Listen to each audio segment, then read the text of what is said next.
kinahanglan din sa i-vlog kay grabe ka gwapa gid nga kuan cabbage. Unya timing sa kayo kay ang tag-iya gyud mismo mao gyud nagatod gikan sa uma paingon diri sa landing area. So tanawa gini ang cabbage guys. Oh. Grabe. Kung hamis iba na lawi, mas hamis pang cabbage. Grabe gyud. Timing kay tag-iya kay na diri.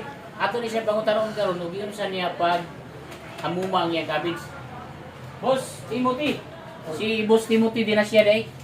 Boss, so may mga pumaagi na to sa pagtanong ano ato sa pag-harvest ng guwapa kay itong cabbage. May munta boss, salamat kayo. Hintay ko nga karon na taglan mga mata ka ba. Ang pumagi yan nga pag alam namo primero una sa tanan ibangag namo ni siya og labis tanan. Ang part gigamit ako sa nagdagong na siya nini love.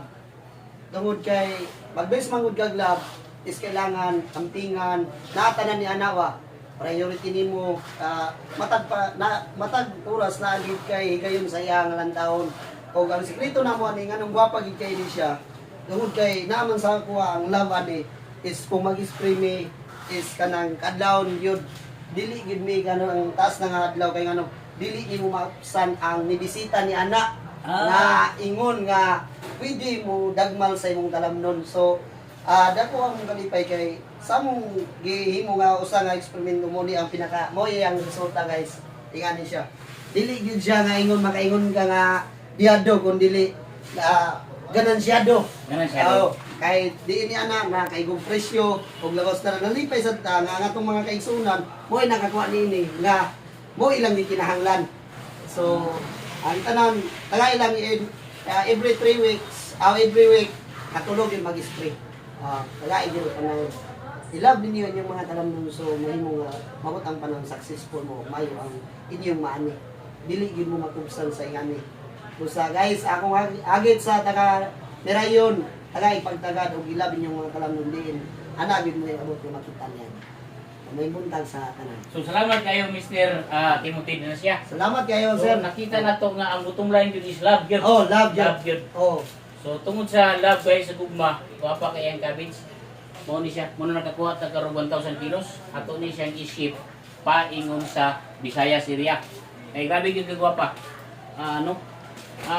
Kapila ka mag-harvest ani ka pila ni ka Kwan sa kabulan boss? sa kwan kini siya nga tanom nako is tulo ni kalata.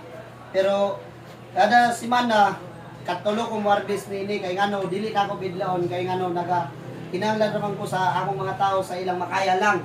Pero karon ang harvest nako guys is 80 sacks. 80 sacks. So dako kayo nga panalangin no ngay anak.